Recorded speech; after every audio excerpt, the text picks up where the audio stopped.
Welcome to the Slop Farm. Enjoy the video. In this video, I will explain how to use an ultra-safe jump starter.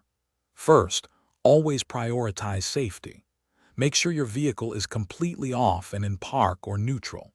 It's also crucial to wear safety glasses and gloves to protect yourself.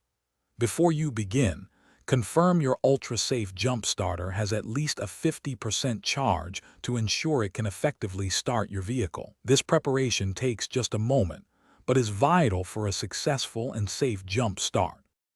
Now, let's connect the clamps correctly. Take the red positive clamp and securely attach it to the positive terminal of your vehicle's dead battery. Next, locate a solid, unpainted metal part of the engine block, away from the battery itself, and connect the black negative clamp there. It's very important not to connect the black clamp directly to the negative battery terminal. This method helps prevent sparks and ensures a safer connection.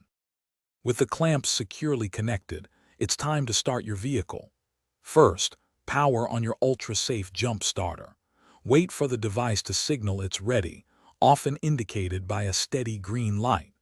Then try to start your car, but only for a maximum of 5 seconds.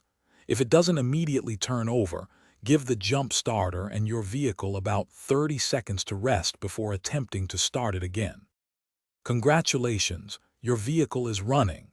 Now, for the disconnection process. First, carefully remove the black negative clamp from the engine block. Next, detach the red positive clamp from the battery terminal. Always disconnect in this order to avoid any accidental short circuits.